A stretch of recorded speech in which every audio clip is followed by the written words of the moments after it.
Hi guys, Al Smith here. Today we're going to go into a whole new area. We're going to talk about attitude signals.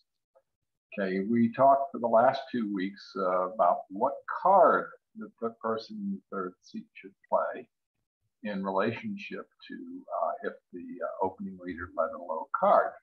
Well, now what we're going to talk about, if you don't have a card that is going to be forcing in relationship to possibly taking the trick, what card you should play. Now, attitude signal is, let's first of all, let's describe types of signals. Okay, attitude signal tells your partner whether you want them to continue or switch suits. Okay, and you want to consider carefully what you tell your partner what you want to do. Okay, there are reasons to ask your partner to switch when you actually have something in the suit they're leading. For example, you might have the ace queen in another suit behind the dummy. And if you can tell your partner, whisper in his ear or her ear and say, I got the ace king of clubs, ace queen of clubs behind the king, lead a club, wouldn't that be nice? Well, that's what attitude signals are all about, is being able to tell your partner what suits you have something in and what suit you would like led to you by your partner. The second type of signal, which we can get the three different types of signals off defined so we know what they are, is a count signal. And this tells your partner the present count if the present count is odd or even. Now you're going to say, what's the present count? Well, if, let's say, your partner led the ace of clubs on the first trick, and you gave your partner an attitude signal, and then they led it again, and they led a new suit, and the opponents took the trick. Okay, if the opponents then led the suit that was led the first time, you would be giving the count as it existed in your hand at that particular point in time. So it's not how many you started with, it's the number that you currently have. All right. So when you're going to give a count signal, it's when the number of cards you currently have and whether it's odd or even. Now, suit preference is, to me, by far the most important signal. Okay, I would rank them in terms of the importance is suit preference, then attitude, then count. Actually, count I find relatively, it has its moments when it's really important, but is by far, I think, the third least important. Okay, and what the suit preference does is tell your partner what suit you want led.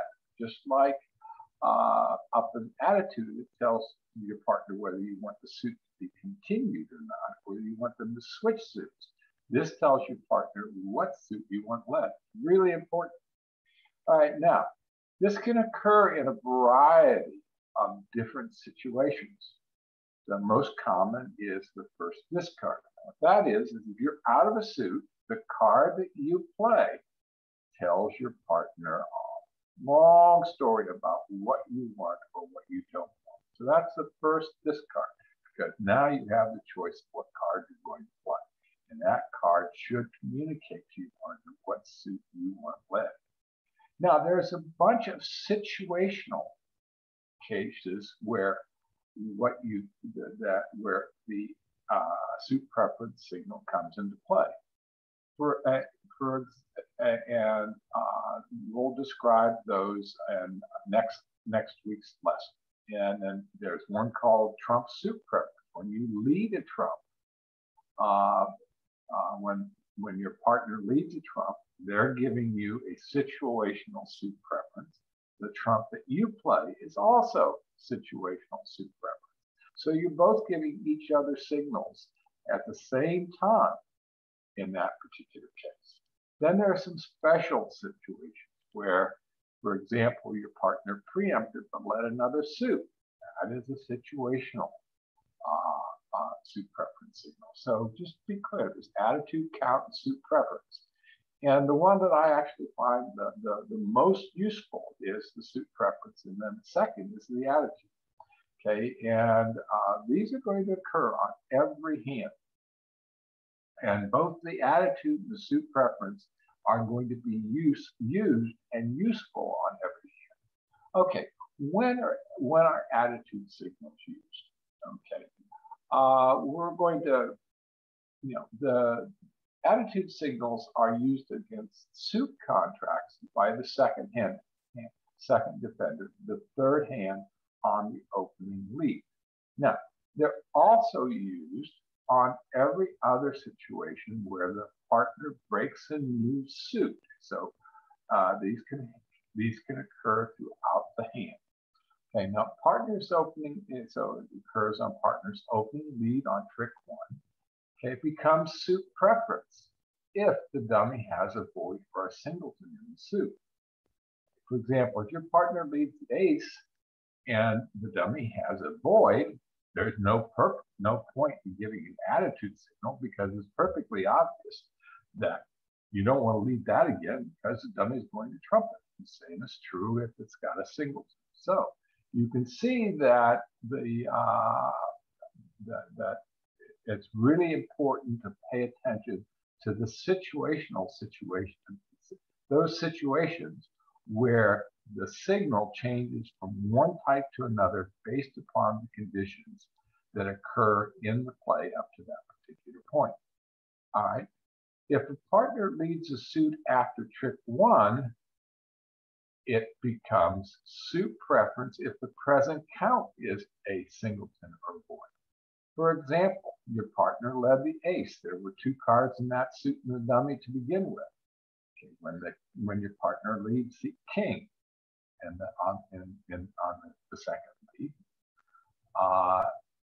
that there's only one card left in the dummy. That's present count. You gave an attitude signal on the first lead of the suit. You're going to give a suit preference signal on the second lead of the suit. So you can see that, and this gets pretty.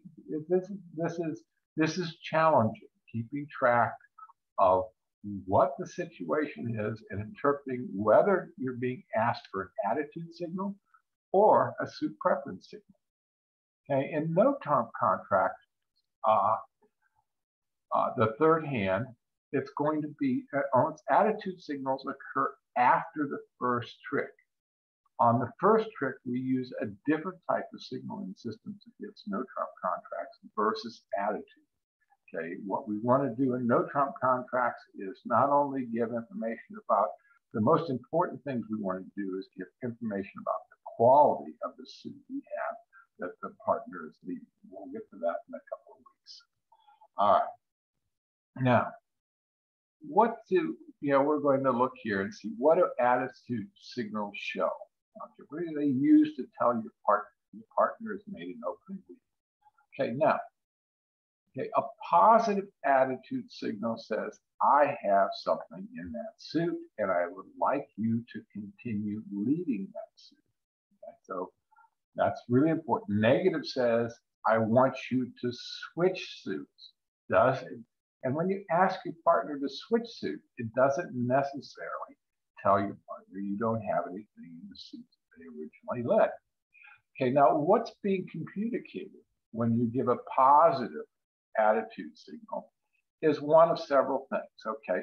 If you have a higher honor or a lower touching honor, okay, you want to give a positive attitude signal. Now let's take a look at that.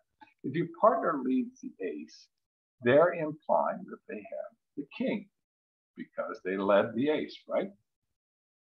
If they had the ace, king, queen, they would have led the queen. All right, now, the touching honor is the queen. All right. Now, what's special about the queen is if you've got the queen, jack, X, or the queen, jack, what you would do is play the queen. Okay, and what that tells your partner is that you have the jack. It guarantees the jack, or you're playing from or the queen, when you have the queen jack, the only time you play the queen is when you have the queen jack. Let's back this up here. Okay, the queen jack like this. The playing of the queen guarantees the jack, so that allows your partner to underlead their king to your jack. And when they underlead, they're actually going to give you a suit preference signal telling you which suit they would like to have led back. Now, this is kind of a little bit of a maze, and we'll keep coming back to these topics over the next couple of weeks. Okay, now, if you have the situation, if you see the jack in the dummy, okay, you can play one of two things. You can play the queen, or you can play the lower card if you've got a doubleton. Now, the question is, if you play the queen, are you going to, in essence, create a trick for the declare? We'll revisit this in a couple of slides. Okay, if your partner led the king, they're implying that they have the queen and possibly the jack. Okay, so the touching honors in this particular situation, in terms of higher or lower, are the ace and the jack.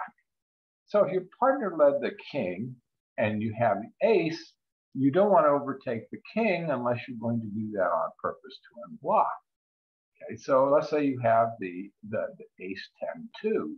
What you're going to want to do is signal your partner that you would like to have that suit continue, that you have a positive value in that suit.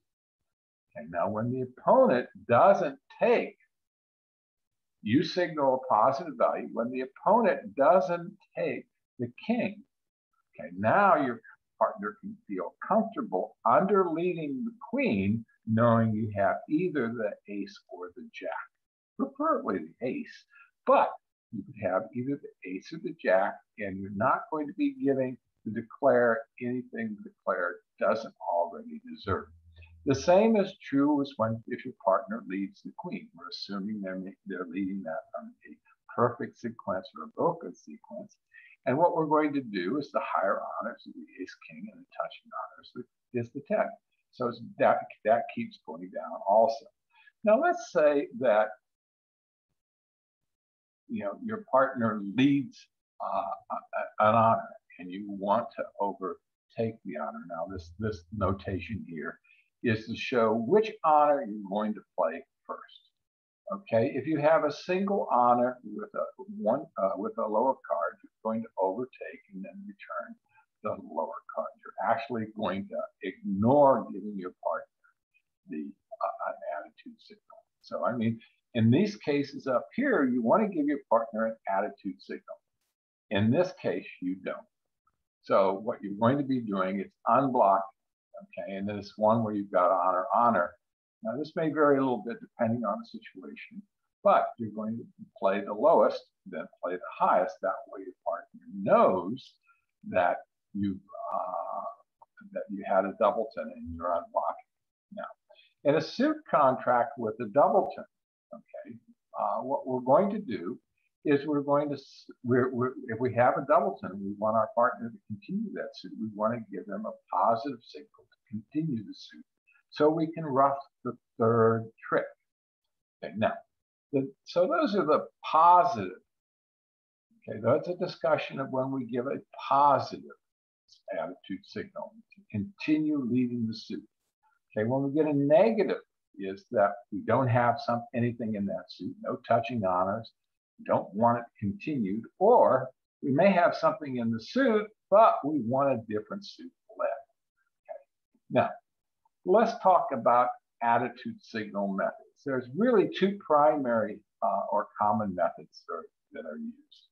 There's what's called the standard carding method. And unfortunately, that's taught to most beginners. Okay, and why do I say that? Well, because it's the inferior version. And once you get used to doing something, it's difficult to break the habit. So what I want to do is introduce you to upside down, which is the recommended method. And we're going to use this in this course. And hopefully you don't have any bad habits you have to break. and that this may be the first time they're going to use attitude signals. So it'll be a lot easier if you start out using the more powerful method to begin with. All right, now, how do we do this? The higher honor or lower touch, we're going to give a positive signal when we have a higher honor or lower touching honor when partner leads high. Let's take a look at that compares and contrasts the standard versus the upside down. In this situation, our partner leads the king. The declare plays the ace from the dummy. Okay, so because our partner led the king, it implies that they have the queen. Okay, if you use standard signaling, you would signal with the 9. Okay, saying, hey, I've got something in this suit. I have I have a touching honor. The touching honor is the jack. If your partner led the king, applies the queen, there's the ace, you got the jack. So you want to tell your partner you got the jack, you play the 9. Now, unfortunately, if you play the 9 can actually become a crucial card because it may enable the declare to set up a 4th trick in the suit. So you don't want to do that. So if you use upside down, instead of giving a high card to say that you like the suit, you play your lowest card.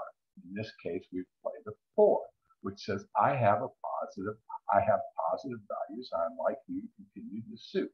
I have the jack. Now, it could also be that you've got the 4-8, a doubleton, and that you want the suit continued so you can rough the third trick. All right, so the difference between standard and upside down is that you don't have to sacrifice what may become an important card. And also, it's actually generally much clearer than the standard because for whatever reason, low cards, when they get played from your hand, from third player's hand, really stick more into your mind. So, I mean, you can actually focus more on the low cards and really recognize when your partner plays a high card that they're denying you to have it in that suit and you like to switch. Looking at another example here, the king is led and applies the queen. In this case, you don't have anything, right? So you're going to, the standard signal would be the 4, okay, which doesn't harm you in any way. And in this case, if you play the 10, indicating, no, I don't have the implied touching honor of the jack, it doesn't harm you either.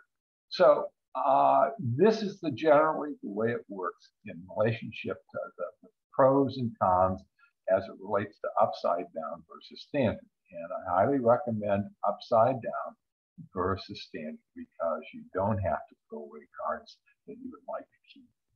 All right, let's take a look at a couple of situations here, okay? And we're going to examine first what can occur when your partner leads low, okay? When your partner led low, they're promising the ace, king, or queen. Okay, remember, if they lead a low card, they're saying they've got probably 4+ in the suit, or maybe 3, but they're implying that they have the ace, king, or queen. Okay, and let's say that the dummy plays an honor that you cannot beat. Okay, now, do you have a probable touching honor in relationship to the card that your partner led?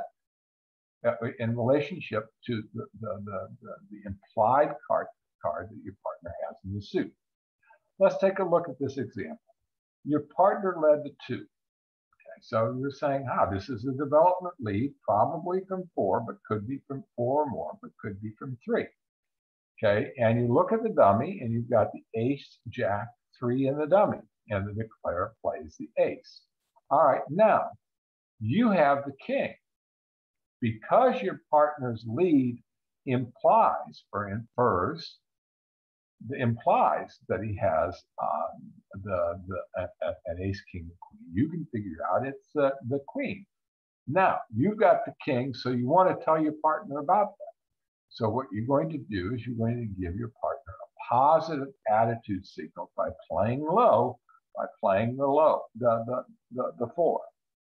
Okay, so now your partner paying attention says, aha, my partner has the king, because they want to give me a positive attitude signal without the king, because you can see the ace jack, your partner, the opening leader, can see the ace jack in the dummy and the queen in their hand. So the four very, very strongly implies that that you have the king. Let's look at the second situation here, where in this one, the dummy is playing a middle card, from the middle up down, and it's a relatively high card. So this implies that that your partner has no honor in that suit. Okay, now what you want to do is be able to tell your partner that you have the king.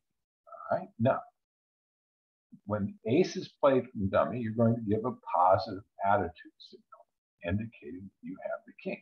Now, if you didn't have the king, let's say that you put the king in the declarer's hand and the queen in your hand, you would play the eight, saying, don't leave this again, because what you're going to do is finesse me. All right? So you have to look at what cards you have, the cards that the dummy has, and the values that you can infer your partner has based upon the opening lead. So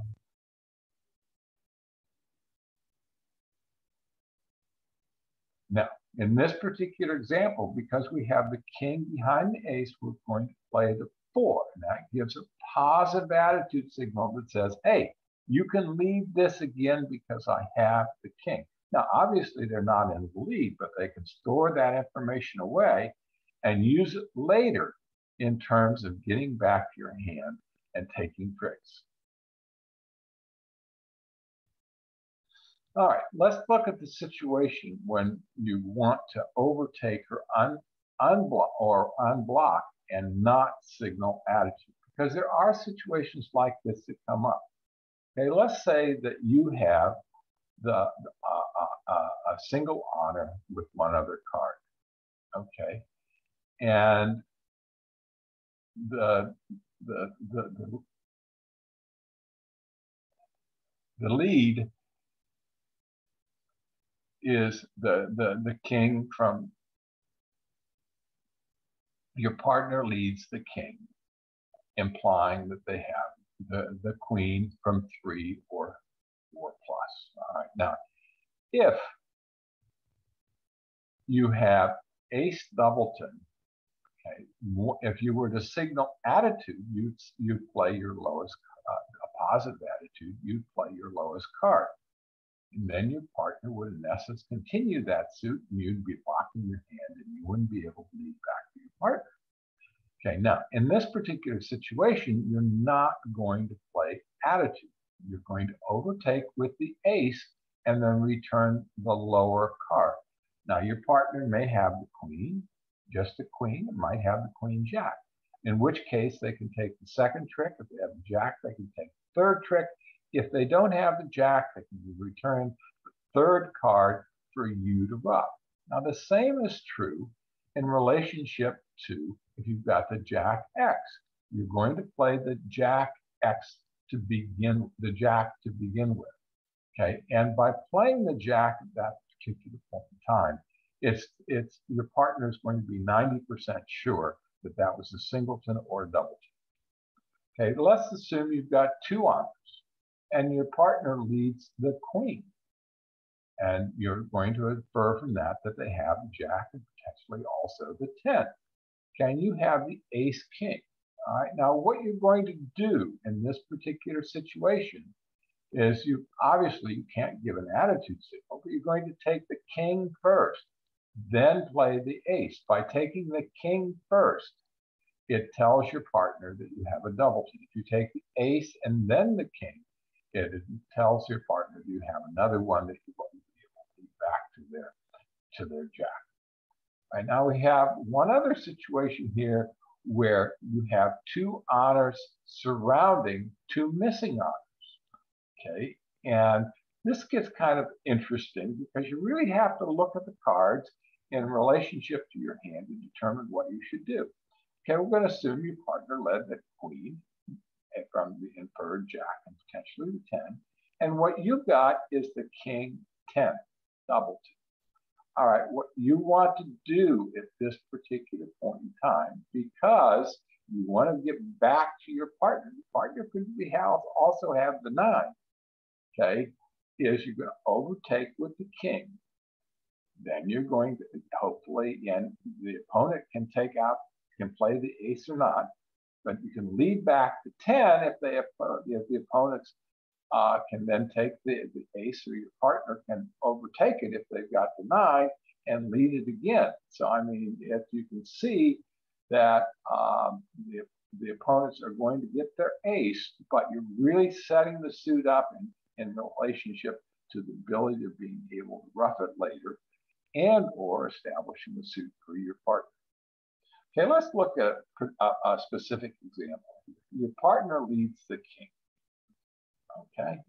And the dummy plays the 4, and you have the ace jack. If you play the jack, you know, your partner's going to probably infer that is a doubleton or a singleton. And they're going to wonder where in the heck the ace is. Okay, and if they let the queen back, what would happen is you would have to take it per force, setting up their 10. So because you only have 2, what you're going to do is you're going to win with the ace, and then you're going to return the jack. All right, now, your partner, when it gets around to his turn to play on that second trick, can do one of 2 things. He can overtake with the queen and then lead another one back to give you a rough, and in the process, when he leads that back, gives you a suit preference signal, or he can play low and hold that queen to hopefully take a trick at a later point in time. And it all depends. He's going to do what he does is going to depend on the other information he's gathered and analyzed in relationship to the probable defense of his hand. Now let's look at one more example here. Our partner leads the ace, okay? And what we're inferring from that is that they have the king, and we have, in this case, the queen, jack, 3. Okay, now remember, when we have the queen, jack, and our partner leads ace, this is a special situation. Okay, so the ace is led, it implies that the king. So what we're going to do is we're going to play the queen. The queen guarantees the jack. Okay, now, let's say this creates an immediate entry to your hand, because when you play the queen, you said, hey, I've got the jack. Now your partner, the opening leader, can lead the 7 or 6, telling to your hand, to the jack. All right, now, why would he want to do that? Well, let's say he's got the ace, queen, and another suit. He wants to lead to you in such a manner that it tells you which suit he's got once led back. And he can do that by leading the 7. It says, I want a higher ranking suit back. The 6 says, I want a lower ranking suit back. So you go, am I supposed to keep track of all the cards that are played in a particular suit? Unfortunately, yes. You get down to the really, really into the short hairs as it relates to defense. That's where the rubber meets the road. So that if you, and most of the time, because we're dealing with the suit in terms of this being led initially, it's a little bit easier to do because we haven't had a whole bunch of other stuff occur so far to jumble up our minds. Okay, so if our partner wanted us to lead something back, they would lead the 7 or the 6. If they didn't care, or if they thought that they wanted to protect their cards in order to, in case one of the opponents had 4 versus 2 cards. They were split 4-2 versus 3-3. He could lead low to the jack on the second trick, and you then return the 3, so that you didn't have to play the king, setting up the fourth card that was in dummy. Let's assume the declare had only 2, and the 10 was in this hand. The partner could lead the 6. You could take the jack, lead the 3 back. Declare would now have to drop. Okay, and because if he doesn't drop, we could take the king and then lead it back again, and then you could rough and force the player to overrun. All right, so that's how those cards get played with respect to the queen. Remember, queen is a very, very special lady in this situation, where she also has the knave. Think of that as the royal couple. All right, looks like I've got something here that I need to fix in terms of the sequences presented. Now, when not to overtake or unblock. Okay, we talked about when to do that, but now we have to talk about when not to overtake or unblock. And it can become pretty obvious when not to do that. You don't want to overtake or unblock that's going to create tricks for the opponents, for the declarer. So let's look at this example here. Okay, in this one, our partner leads the queen, okay, which implies the jack. We see the 10 here in the dummy. If you overtake the king, the declare is going to win the ace. And now, because he knows that when the queen was led, it implies the jack, then he can now lead towards that 10 and finesse your partner for the jack. You force out that 10, the 10 gets forced out, that 10 now becomes good. Let's assume that the declare is able to draw all the trump.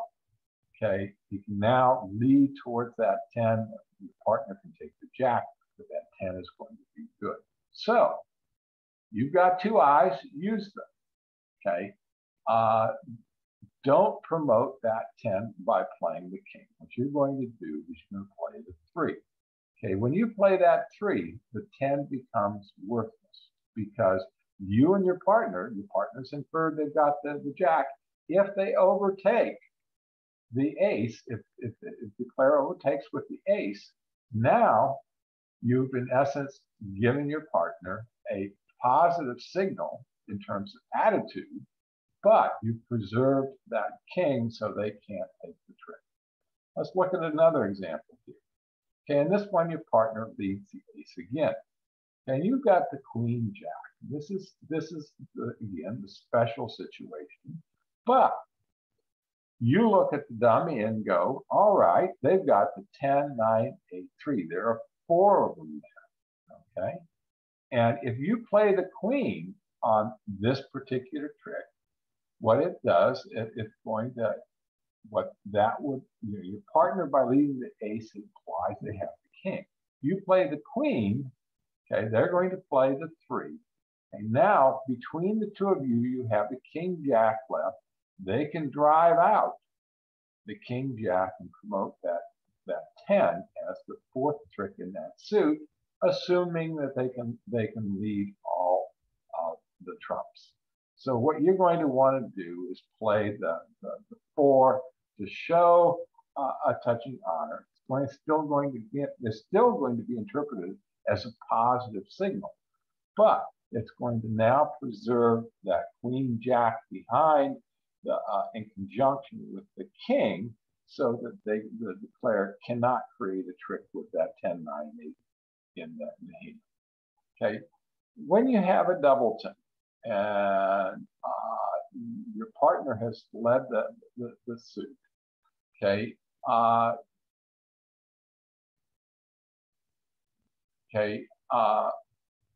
what you're going to want to do is give your partner a positive attitude signal.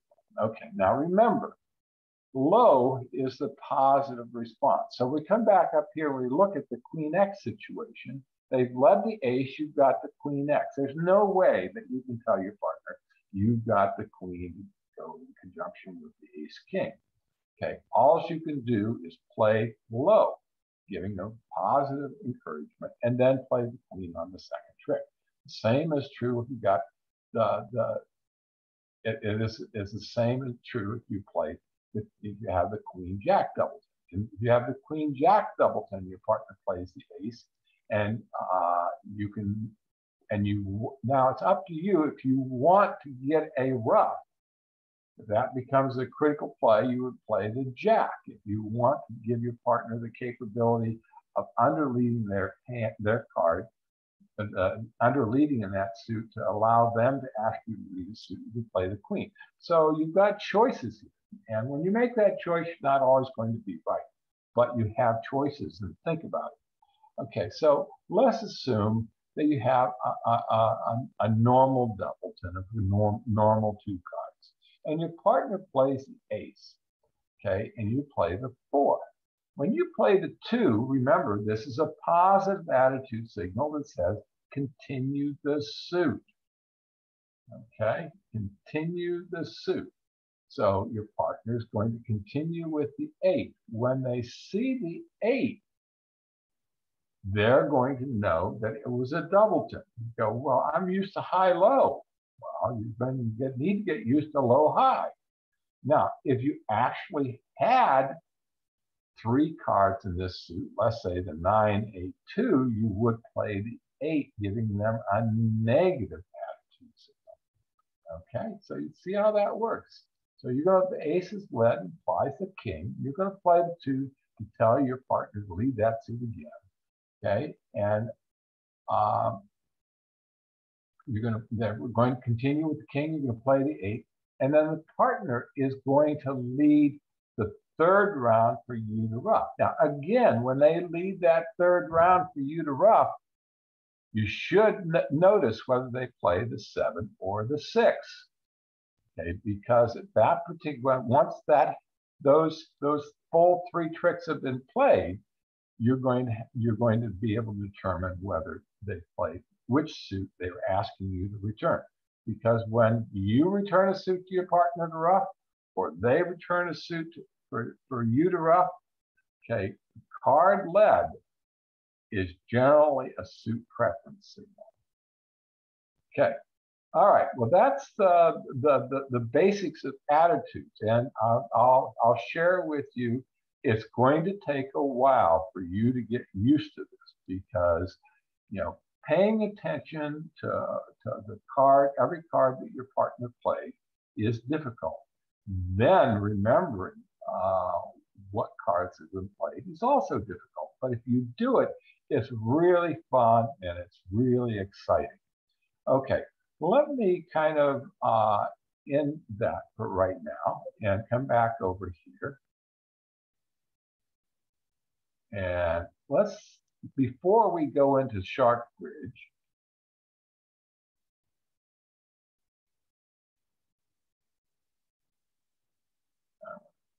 pause. Okay, guys, we're back. We've all got into the Shark Bridge. Let's go ahead and see what we're going to do with these sample hands. Okay, in this first hand, West bids 1 heart. Okay, and then his partner, East, bids 2 diamonds. 2 diamonds, and using standard American, would show 5+ diamonds and 10+ points. And then West goes to 3 clubs, showing a 4-card club suit. All right, and then East jumps to 4 hearts, saying, yes, I really do have a fit for you in hearts. I just wanted to make sure that you understood I had some diamonds, and I think we should be in the game. All right, now, what are we going to do? Let's take a look at both the north hand and the south hand and discuss the situation. All right, so what we've got here is that our partner has got a very easy decision in terms of deciding what suit to lead.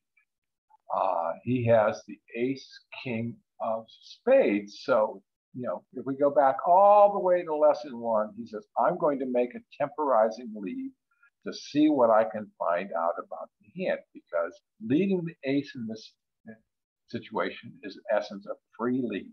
So he leads the ace of spades, and the dummy comes down, and we see three of them there. We've got three, that's three, our partner's led it. Our partner didn't overcall, so they probably only have four. Okay, especially since they're leading the ace. The ace implies the king. That would be ace king. That would be 7 points, almost enough points to overcall. So he probably only has four. Okay, Claire plays the four from the dummy, and now it's our turn. Now, what do we want to do? Okay, what we want to do is we want to tell our partner about this queen of spades. Okay, so what you want to give our partner, our partner has implied that he has the king of spades because he led the ace. We want to tell our partner that we have the queen of spades. So what we're going to do is play the two. So we play the two of spades, okay?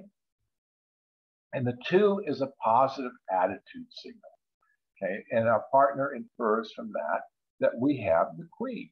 All right, and it sees that the three is played. All right, now, so what we've in essence done is signal that we want a positive, we want the suit to be continued. Now, the declarer really has two choices. He can continue with the king of spades, or he can lead the six to the queen and in essence ask for the lead back to the king. So he doesn't really have anything else that's of value in his hand. So he leads the king of spades and says, okay, my partner's got the queen, and that's borne out so far. He leads the six of spades, the lower of the two, to imply that he would prefer to have a club. And we come through, we take the queen of spades. And the 10, just as we had deduced, the declarer had three because our partner started with four. Now, we look to our right and we look at that dummy and we see the ace, king, queen, jack, six, three of diamonds. Okay, we've got three diamonds. So we're almost positive he can set up 6 diamond tricks. Okay, and what we're really concerned about is we need to get our setting trick. We need to be able, what we want to do is we're concerned that he's going to be able to dump that 7 of clubs. So we go, well, we've got 1, 2, 3, 4, 5. That's 6. So there's 7 outstanding. So the odds are very, very small that the declarer is going to be able to ruff the clubs. So what we immediately do is slam down that ace of clubs and we win the trick. That gives us our setting trick. Okay. We really don't have to worry about anything else at this particular point in time. But if we come back and look at that again, when our partner played the ace, we played the 2, saying, hey, partner, I've got the queen. All right, so you can see how important that is because now our partner can lead the king with impunity. And we've already deduced that the declarer has 3. So we're going to take that 3rd spade trick, take our 4th trick with the ace of clubs, and they are down 1. Hey, that's fantastic. All right, let's look at hand number 2. In this situation, the east over here to our right opens 1 diamond, and west goes 1 heart. Now, the 1 heart bid only promises 6+ points, 4+ hearts. East goes 1 no trump. Okay, and what this says is I could have 3 hearts, but I'm promising you 12 to 14 high card points. And I'm denying having 4 spades, and I'm also denying having 4 hearts. Now, west then jumps in hearts to 3 hearts, and what that says is, hey, I've got game forcing points, 6+ hearts. You decide whether we should be in hearts or within in no trump. And East goes ahead and says, yep, I've got at least 2 hearts, maybe 3, and the suit contract is better than no trump, so he bids 4 hearts. All right, so that ends the auction. Our partner is going to be on lead. Okay, so let's take a look at that and see what our partner's done. Again, our partner has a pretty straightforward lead. They've got the ace, king of spades. We're focusing on the ace, king of spades today. and as it relates to the signaling attitude and so forth. Okay, now in this one, our partner leads the ace of spades. Okay, and again, because of the bidding, we can kind of deduce that our partner starts out with 4. Now we look at our hand and we look at dummy's hand. We look over here to the right. That's over here. Yeah, over that way. Okay, and we say, well, we'd really love for our partner to lead a club. Okay, because we got the ace, queen of clubs behind the king of clubs. So what we're going to do, we're going to play the 8. We play the 8 of spades saying, please switch suits. Okay, and our partner says, okay, I see you, but before I do that, okay, I want to go ahead and grab my king of spades because I'm afraid that they might be able to dump their spade losers. So he goes ahead and he leads that king of spades. All right. Now he says, all right, I heard you. I saw you the first time. I know you thought I missed it, but I'm going to lead the jack of clubs. And the declarer goes, ah, crap. Okay. And he goes ahead and plays the king because that's the only chance he can ever have of making the king good. We take the ace of clubs. All right. Now, because we can see that there's one club left in the dummy, we've got that's 4, 5, 6, 7, 8, 9. Okay. 10. Somebody's got 1, 2, or 3 clubs left. So West could easily have no more clubs, but it really doesn't matter. If they have no more, we have the high clubs. So what we're going to do is go ahead, give it a try. We're going to lead the queen of clubs. And lo and behold, West has 1 more. Now, we kept count. We know that that's 8, 9, 10, 11, 12. None in dummy, so there's no value in leading clubs again because we know the dummy will rough it. So we come back over here to this queen of spades. We know that's the high spade, and we're almost positive that West has started out with 3 spades. We see 1 in dummy, and yay, barely, we ended up taking those 2 tricks. So we set them by 2 tricks. So if we come back again to the very beginning of the scene, the whole key here is lead the ace of spades. We tell them we have the queen. Okay, we tell him we want the switch. He says, okay, I hear you, but I'm going to take this king first before I switch to the obvious suit. It's the obvious suit because you can see the ace, king, queen, jack. And he says, aha, the ace, queen is missing in terms of clubs. Maybe my partner's got 1 of them and he can take a trick. Okay, let's go to the 3rd trick and see how this one works. This is a little bit different. The West opens up 1 heart, goes past 4 hearts. What that's generally says is that East has 5+ hearts and between 6 and 10 high card points. Okay, but these guys are a little bit roguish, so we won't bank on that. But again, our partner is going to be in the lead, and let's go ahead and look at those hands. And again, it's now wonderful. Our partner's got the ace, king of spades. Okay, this time it leads the ace of spades.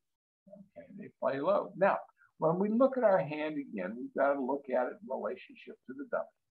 So we can see that he's got the ace, king of clubs. We've got the queen, jack behind him. So we need to keep parity with the clubs so that we don't let anything be set up there. Now we do have the queen, jack, deuce of spades. Since our partner led the ace, that implies that he has the king. So what we can do here is we can play the queen, which guarantees to our partner that we have the jack.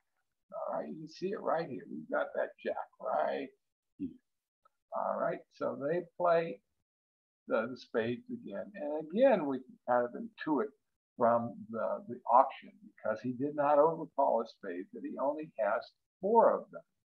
Okay, and our partner over here goes, well, okay, I want you to lead me something. Okay, when he underleads that ace, he says, I want you to lead me back a suit. Okay, not asking you to lead a spade back. He's saying, I want you to lead me back another suit. If he wanted to continue the spade, he would have continued with the king. So he leaves another spade, and we jump up there with the jack, and we say, well, okay, what does our partner want? Well, we kind of look over to our right and say, well, there's the ace king. We got the king jack. He can't have anything in clubs. He definitely doesn't want a club. I don't think it's possible that he's going to be roughing them. Okay, and you can look over again and say, well, he's got the queen jack of diamonds. Okay, where's the ace and king? Well, we just deduced our partner has something in diamonds. So we leave the 8 of diamonds, our second highest. And the declarer says, well, there's no time like the present. If I'm going to make this contract, I have to take the finesse. I have to hope this idiot in South, Al, has led away from his king. And he plays low to finesse around to the queen, and our partner jumps up with the king of diamonds, and he goes, oh, crap. Okay, so he says, all right, we've got 3 tricks. Our partner now, immediately, since he has no other values, and he wants to make sure that he doesn't get an opportunity to throw anything away, leads the spade, and we get the 7 trick. Okay. Aren't signals wonderful? If you can do them right, it's one of the most thrilling things you'll ever do, because the opponents just will kind of sit there shaking their heads, and you and your partner will just be smiling away. All right, let's look at this hand.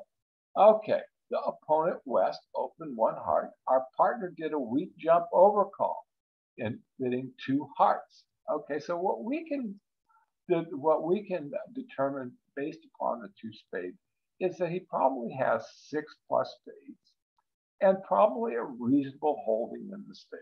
And the East goes 3 hearts, and West, because he's got a little bit extra, goes to 4 hearts. So let's look at what our partner's got in his hand. Okay, and let's just check to make sure okay. And again, our partner's got really nice spades. Look at that. He's got the ace king. So he's going to make that temporizing lead again. He leads the 10 of spades. Now, the one thing that we've got to make sure of is that we do not play this queen of spades. If we play this queen of spades from the queen 10, our partner is going to think that we have the jack and say, aha, I'm going to underlead my king so that I can get my partner to lead me back a diamond. I mean, let's just go ahead and do that. We're going to go like this. And he says, I'm going to tell my partner now I want a diamond. Okay, by playing the 9 of spades. He says, I'm playing high. I want a diamond back, guy. I want a diamond back. So the dummy, he didn't bother to look at the dummy. If he did, he wouldn't have played that. But you can see that playing that queen of spades is totally is a total error, because it falsely communicates to our partner that we had the queen. So we come back here. He plays the ace, the 4. We play the 10. Okay, now our partner doesn't know really whether we want a continuation of that suit or not. Okay, but he can see the 2, 4, and there's the 5, 7, 8, 9. So it's kind of hard to tell. So he decides, well, I'm going to go ahead and try to get that trick. I can see there's only a singleton left in East, and I don't want that to get thrown away. So he wants to make sure that that jack spades doesn't get discarded as a loser. So the jack is played, and we play the queen. Okay, when we play the king, our partner eyeballs light up, because he knows instantaneously now that both the dummy and we are out of spades, because that's 8, 9, 10, 11. If we'd had a low card there, we would have played it. We played the queen. So we played the 10 queen, and our partner now knows for a fact that we don't have any more spades. He says, okay, I'm going to leave my highest spade, saying, please, please, if you ever get in the lead, leave me a diamond. And the declarer calls for the 6 of hearts, saying, I hope that he doesn't have the 9 or 10. Okay, but lo and behold, I've got the 9 of hearts. I'm going to immediately come back with a diamond. Okay, and the declarer goes, well, I can only get rid of 1 diamond on the club. There's really no way I can make it. The only way I can make this contract is that this guy down here south, this idiot Al, has led away from the king of diamonds. So he plays the 9. And lo and behold, Al wasn't a giant idiot. So our partner takes the king of diamonds, and lo and behold, he's down 1. Aren't signals great? Let's take a look at hand number 5. Okay, in this hand, it's a little bit different. West opens 1 heart, and our partner overcalls 1 spade. Goes, okay, my partner overcalls spades. I've got the ace deuce. Hey, maybe if my partner's got the king, I can get a rough out of this. So you're thinking about defense the entire time the auction is going on, because you really don't have, you're looking at the opportunity. Maybe you got 4, 6, 7. You're not going to be able to bid anything that's 2 level. You can't support the spades because you only got 2. Okay, but East jumps in at 2 hearts, then it goes 3 hearts, and then 4 hearts.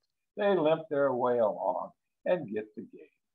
Okay, and it's going to be your partner's lead again. So let's take a look at what he's got here. In this situation, he's got a perfect sequence. He's got the king, queen, jack of spades. And that king of diamonds, I might be able to get a trick with that one too. Says, I'm going to try to develop a trick in spades. And he leads the king of spades.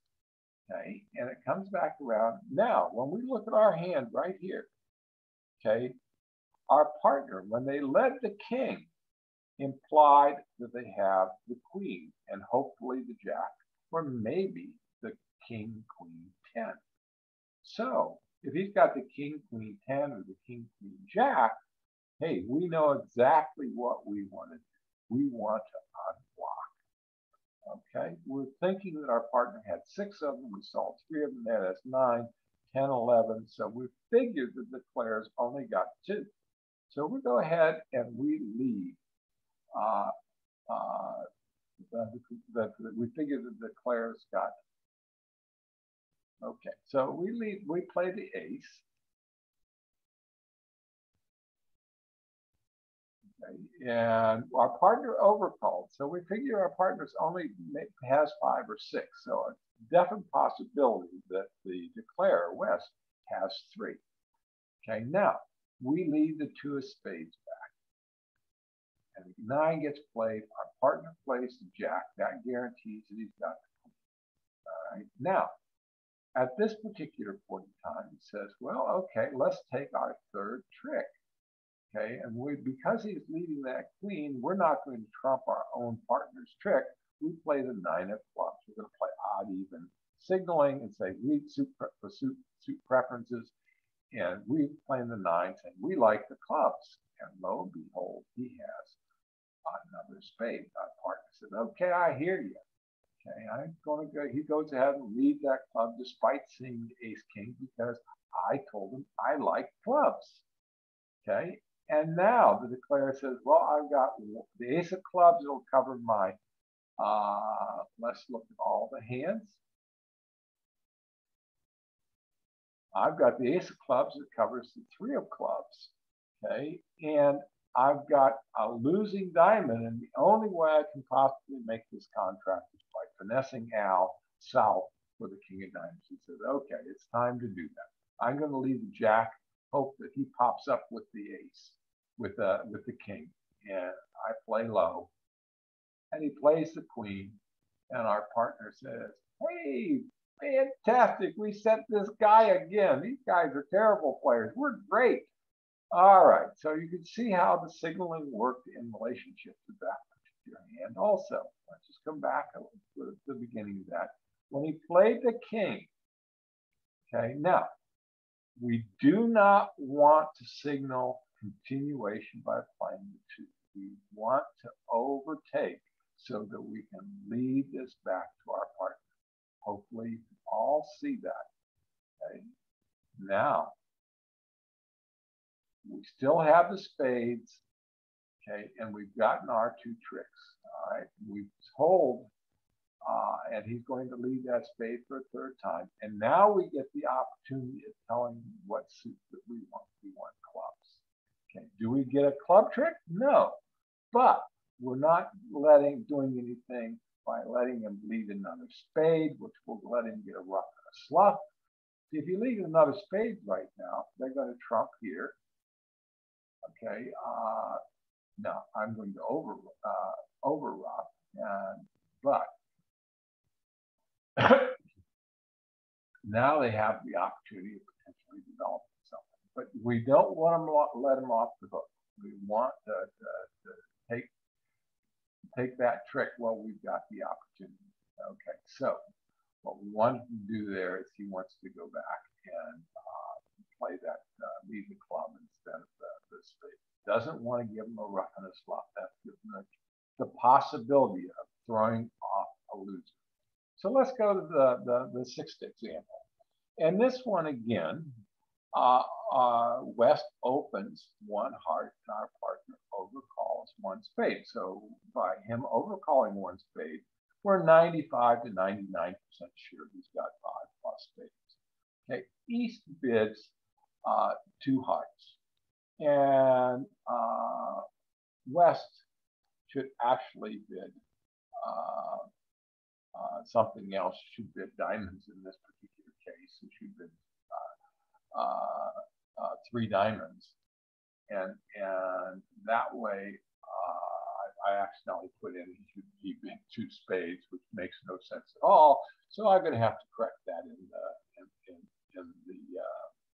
in the sample hands. But they end up in 4 hearts. Now that's where they think that they should be. If you look at the 2 hands put together, and let's go ahead and do that. We'll just show you all the hands. Okay, between them, they've got 9 hearts. Look at that. They've got a nice hand. Okay, they've got the ace, king of clubs.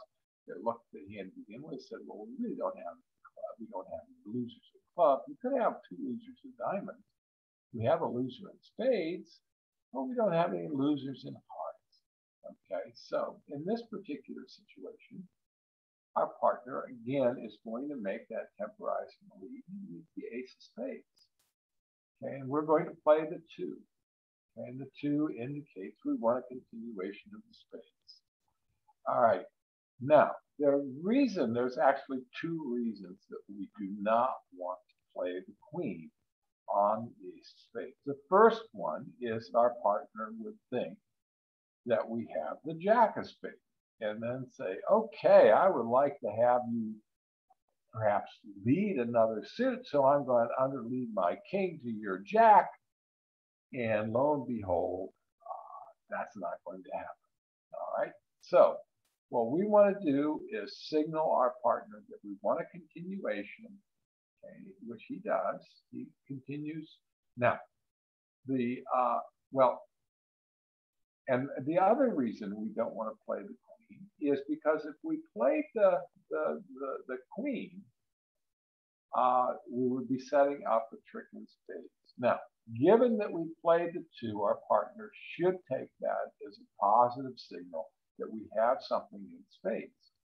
Okay, either we have the queen of spades or we don't, because he can count 4, 5, 6, 7, 8, 9, 10, 11, 12. If we've got the queen of spades, okay, if we don't have the queen of spades, he can lead another spade and we could rough. Okay, or he's going to get his king of spades. So he could go ahead and lead them. He's going to,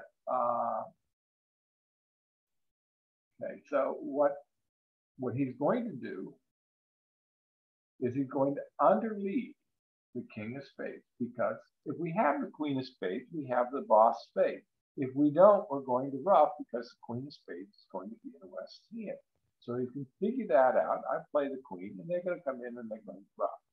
Now, what you can see is important here is we did not set up a trick in the dummy's hand. Okay, the Jack 10 is there, but the only person that could ever develop a spade trick for them is our partner. He's not going to do that because he can see the Jack 10 behind his King 7.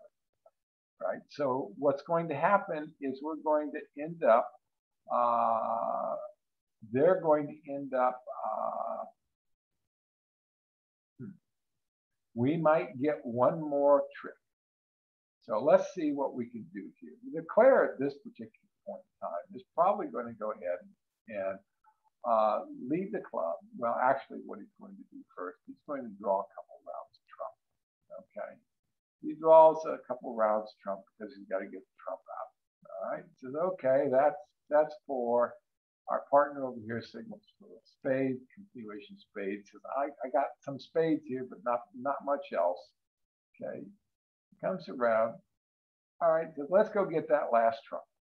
Goes over here and gets the last trump. Plays the jack. Here it comes. All right, now he plays the king of clubs. Now he's going to play the 10 of clubs. Come around. He's going to take the ace. What he's going to do now, he's going to rough that last club.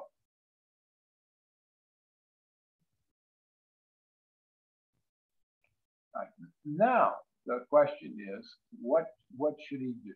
Now, actually, what we should have done on this one, this is a poor play on my part, it goes back here, okay, is before he does the clubs,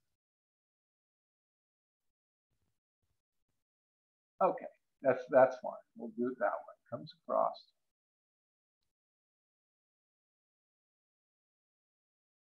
And then trumps the last club.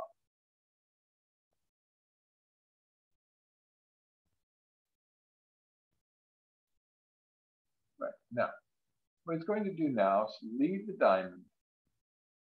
And when that, he's going to win that ace of diamonds.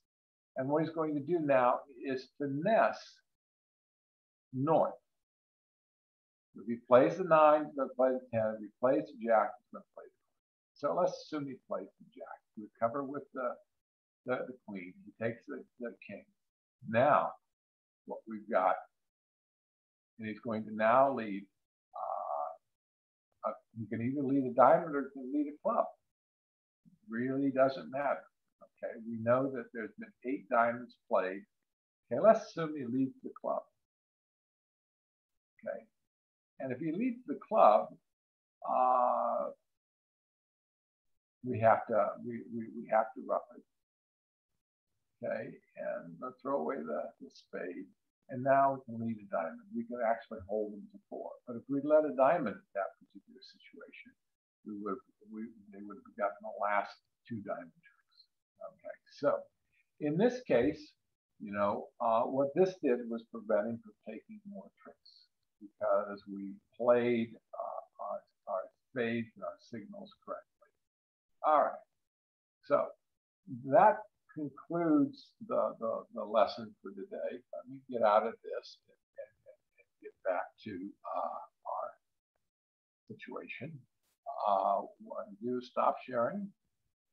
All right, well, thank you very much for attending the lesson today. I hope you found the lesson on attitude very helpful.